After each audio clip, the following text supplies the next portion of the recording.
Tired of Romanticism and sentimental subjects to popular novels in the depths of the French classical school, appeared their own revolutionaries and apostates from neoclassicism. In 1848, a group of young artists led by Théodore Rousseau begins to work in nature in a small village Barbizon, located near Paris on the edge of the forest of Fontainebleau. Each of the masters of the so-called Barbizon school had its own picturesque style, but all of them were united by their love of French nature. An example for them served as the work of Dutch and Flemish artists and the beautiful landscapes of John Constable. The Barbizonians painted outdoors in natural settings, which foreshadowed later styles. The artists paint what they see, choosing often the humblest views of the French provinces.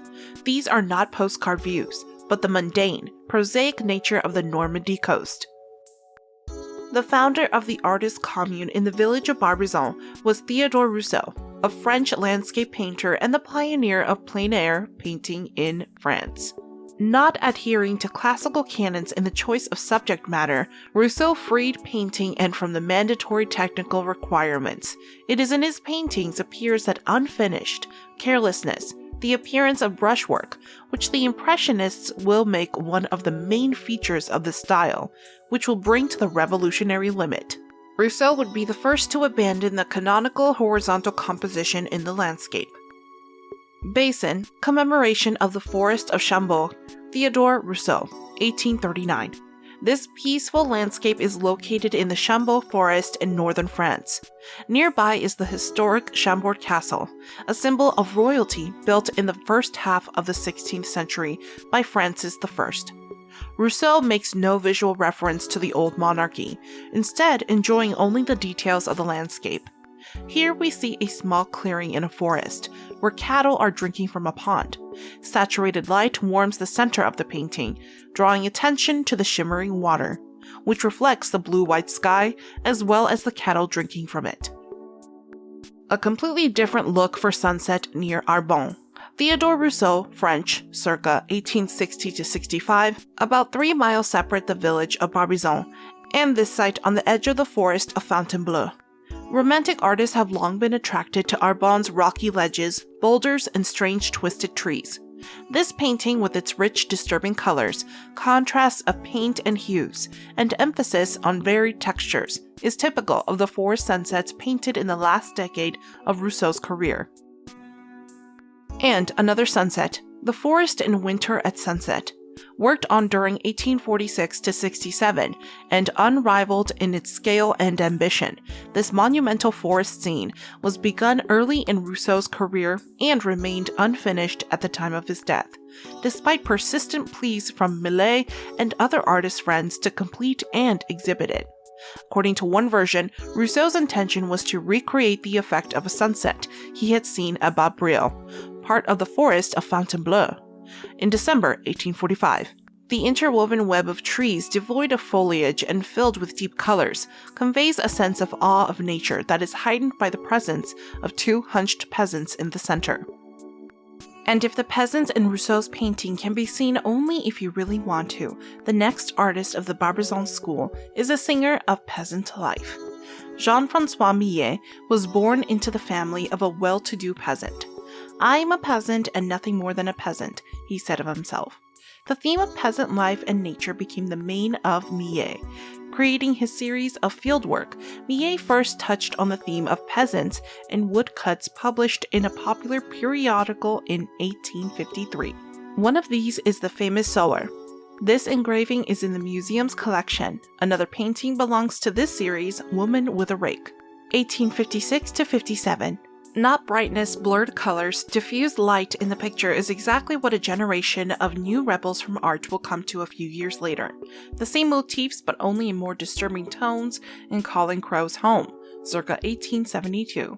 Before painting this picture, Millet considered the subject in a charcoal drawing of 1857-1858 and a pastel of 1866. At the end of the creative path, the artist turns to the theme of landscape. Haystacks, Autumn, 1874. This painting is part of a series of images of the 4 seasons commissioned by the industrialist Frederick Hartmann in 1868.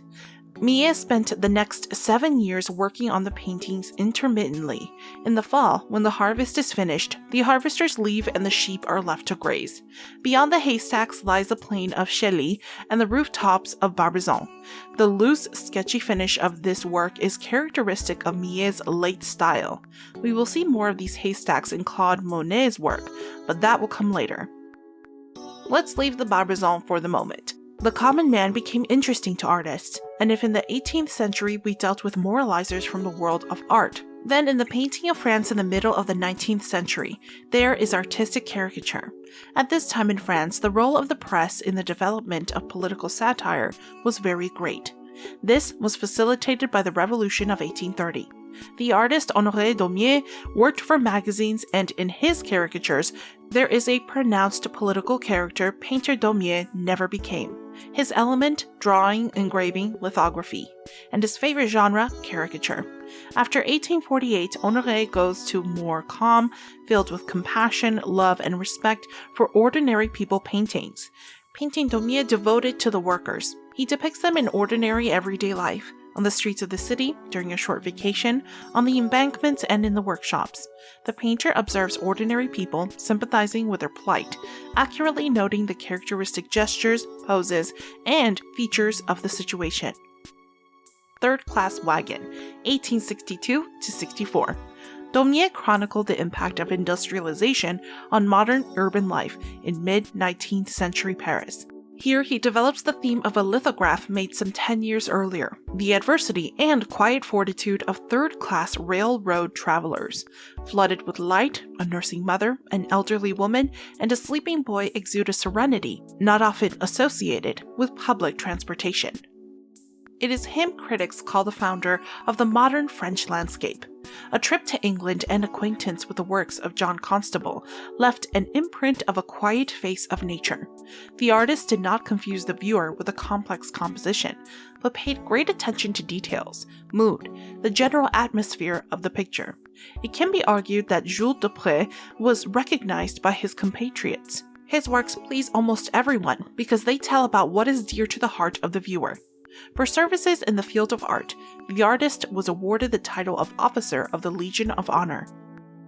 Cows crossing a ford, 1836. The low horizon and widely colored sky in this painting testify to Dupré's interest in the latest English art. Recall that it was Constable who was considered the best singer of the sky in England and studied its depiction. The quiet pastoral landscape is soft and cozy, like a homecoming. The work of Jules Dupré is touching and emotional, but at the same time it does not distort nature, but realistically conveys its beauty. The canvas is seen to offer the viewer to plunge into pleasant and warm memories, which undoubtedly everyone has. Another representative of this school, Charles-François d'Aubigny, is one of the most important French landscape painters of the 19th century. His manner of volumetric application of colors and sharp brushstrokes influenced the Impressionists of the 19th century. A landscape painter whose work was admired by Vincent van Gogh, the great post-impressionist painter, dedicated several paintings to him, for the creation of which he visited the artist's former home in Auvers. All three paintings are called The Garden of d'Aubigny, and we will get acquainted with the painting that gave food for creativity to another artist. Apple Blossom, 1873. The critic Théophile Gautier extolled d'Aubigny's landscapes as pieces of nature cut out and placed in golden frames. The artist first painted blossoming orchards around 1857. Repeating the motif almost every spring. His modest subject matter, executed in quick and small strokes, soon earned the admiration of younger colleagues such as Monet. By the time of this painting in 1873, d'Aubigny, in turn, had internalized the rich palette, manifested in vibrant green foliage and bright blue skies. That same year, Monet painted 2 views of flowering fruit trees, one of which is in the Met's collection. And a more classical style of painting, Boats by the Sea à Étaples, 1871. In October 1870, d'Aubigny and his family traveled to London to seek refuge from the Franco-Prussian War. This scene of beached fishing boats is considered the first painting he signed and dated upon his return to France in June 1871. Daubigny presented the painting boats to the seashore at Etaples at an auction held in New York in 1872 to raise money for victims of the Great Chicago Fire. The next famous French painter was not a Barbizonian. He visited the legendary village, befriended a commune of artists, but created separately from them. Camille Corot, even during his lifetime, was recognized by critics and viewers as the king of landscape. Corot's landscape pushed French painting to turn from the historical plot landscape, written according to academic rules, to a more realistic landscape, based on direct live observation of nature. The artist is considered the creator of the mood landscape, and a direct predecessor of the Impressionists, but to find his unique style is not immediately possible, and like most classical artists, Corot wrote paintings on biblical themes. Hagar in the Desert, 1835. This painting, shown at the Salon of 1835, is the earliest of four large ambitious biblical paintings that Corot exhibited in the 1830s and 1840s. Like the museum painting The Burning of Sodom, it illustrates the story of Abraham's family. Because his wife Sarah was elderly and barren, Abraham had a son, Ishmael, by their servant Hagar. Later, when Sarah gave birth to her own son Isaac, Hagar and Ishmael were banished to the desert of Beersheba. For this painting, Corot chose the moment of their divine rescue. Landscapes of the artist until 1860 represented beautiful views, painted in the academic style. In the second half of Corot's life, recognition came. His paintings became popular. His style is recognizable. His landscapes acquired an elusive haze and transparency. Boatman Among the Reeds, 1865. River with a Distant Tower, Pond in Bacardi, paintings painted at the same time. A cluster of silvery trees, a body of leaden water, figures of peasants and a boatman, a distant tower. Corot could create landscapes and moods by the power of his imagination. His style of approaching strokes gave transparency, and many shades of gray paint brought in the painting shades of silver and pearl. Around these years, the artist turned to the genre of portraiture, and this style he also succeeded. Later, 1865, this work owes much of its character to the work of the 18th century French painter Chardin. In addition, the motif and treatment also reflect an appreciation of 17th century Dutch painting, especially Vermeer and De Hoogh, whose work Corot may have seen during a trip to Holland in 1854. This painting was probably painted around the time when Vermeer's art was undergoing a revival, and the beautiful combination of the author's style in landscape and nude nature came together in the painting Bacchante by the Sea, 1865. This painting was created to satisfy the growing market for Corot's figure paintings in the 1860s. The figure lies on the skin of a leopard or tiger. The accessory is responsible for the traditional identification of the nymph as a follower of the Roman god of wine, Bacchus. In the paintings, shades of silver and pearl. Shortly before his death, he will be solemnly awarded what Corot had dreamed of all his life, the Grand Gold Medal of the Salon. Camille Corot lived a modest life and even becoming a wealthy man in the Christian tradition of much help to others, bought a house for the aged cartoonist Honoré Daumier, took care of the widow of François Millet, gave funds for the organization of children's nurseries, allocated a generous dowry to his model. His popularity was great, and he was a lot of fake. There was a joke that of the 2,000 works of the artist, 5,000 are in America. Before we begin to study the revolutionary art of the 19th century, which overturned and forgot academicism, let us return to the classics. Before us, Jean-Léon Gérôme was a French artist, painter, and sculptor, a representative of academicism. He painted pictures of a diverse content, mainly depicting the life of the ancient world in the East. At the end of his life, he was also engaged in sculpture, plastically realizing the images of his paintings. One of the hallmarks of the museum is the painting Bashibouzouk, 1868-69. This painting was made after Gérôme returned to Paris from a trip to the Middle East in 1868. He brought the clothes and accessories for the paintings from his trip. Bashibouzouk's mercenary warriors of the Ottoman Empire, characterized by brutality and insubordination, for which they were disarmed by the regular army. Başibuzuks were usually recruited from the most warlike tribes of the Ottoman state, mainly in Albania and Asia Minor. The name Başibuzuk became a nickname to characterize a man capable of the most outrageously brutal violence. East and Antiquity, two themes in the artist's work. Romantic subject Pygmalion and Galati. 1890. Jérôme wrote in oil and created sculptural variations on the theme. The story told in Ovid's Metamorphoses. They all depict the moment when the sculpture of Galati was brought to life by the goddess Venus in fulfillment of Pygmalion's wish to have a wife as beautiful as the sculpture he created.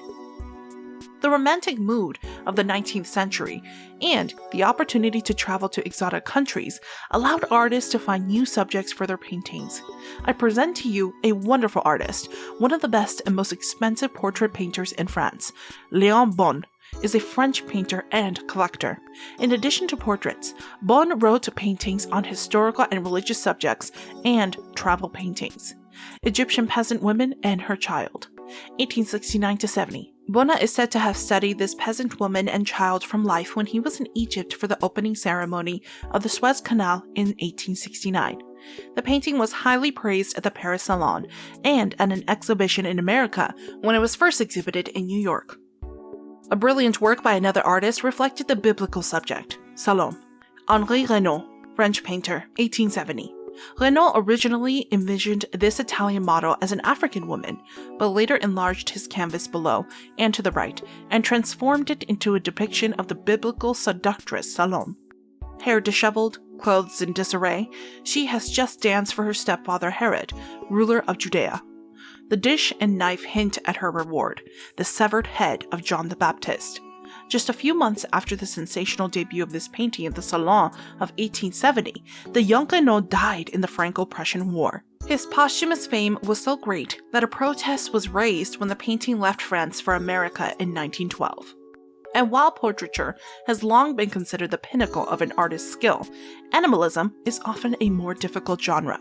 Let's remember Dürer's beautiful hair, which became a symbol of the Albertino Museum in Vienna, or the painting by Dutch artist Karel Fabricius, the Sorel, painted in 1654, and now adorns the collection of Mauritshuis in The Hague. It is the subject of a movie of the same name. The Metropolitan Museum of Art's collection possesses the best work of the famous French artist Rosa Bonheur. She was one of the most famous artists in the world between the late 1840s and 1900s. Bonheur's monumental painting, The Horse Fair, 1852-1855, is her most famous work. This 5-meter-long work received widespread praise when it was shown at the Paris Salon, an annual exhibition at the Academy of Fine Arts in 1853. Queen Victoria even requested a private viewing at Buckingham Palace. The painting depicts a horse market in Paris, for which the artist used men's clothes to attend so as to not attract attention. Permission for a woman to wear men's clothing had to be sought from the police. For a year and a half, Bonheur painted there twice a week. She considered the horse fair as her own Parthenon frieze. She was also a feminist and lived openly with several women. The painting was purchased by American millionaire Cornelius Vanderbilt II in 1887 and donated to the Metropolitan Museum of Art in New York. Walking through the halls of the collection, it is impossible to pass by the paintings of another revolutionary artist in the full sense of the word. Jean-Désiré Gustave Courbet was an outstanding painter, one of the founders and a key figure of French Realism. His talent was so multifaceted that he painted landscapes and portraits, genre painting, and animalistics equally well. He was truly a singer of the female body. Courbet affirmed the beauty of those women who had been disadvantaged for centuries. His bathers with heavy thighs and legs, muscular backs, of course, were the antithesis of those polished ladies who were sung by the bards of the Second Empire. Courbet, considering the canons of academic classism and the aesthetics of Romanticism outdated, tried to refute them. Aiming to debunk traditional norms, he was not afraid of the prospect of shocking the public. He used the classical motif of nymphs at the water, but interpreted it very freely. And if the first images of bathers caused scandal, then 10 years later, the large bodies of bathers are no longer so shocking to the public. A young bather, 1866, realistically fleshy nude of a girl at the water's edge in a woodland setting. One writer praised this beautiful girl as health itself, with a broad and plump silhouette. Courbet admitted that he kept hundreds of photographs of nude women. One of them is very recognizable in the artist's painting. Source 1862. His painting of a woman embracing a cascade of water, a continuation of the theme of bathers, and the use of photography to create the painting. According to the art historian Aaron Scharf, the model who posed for the photographer was probably Henrietta Bognon.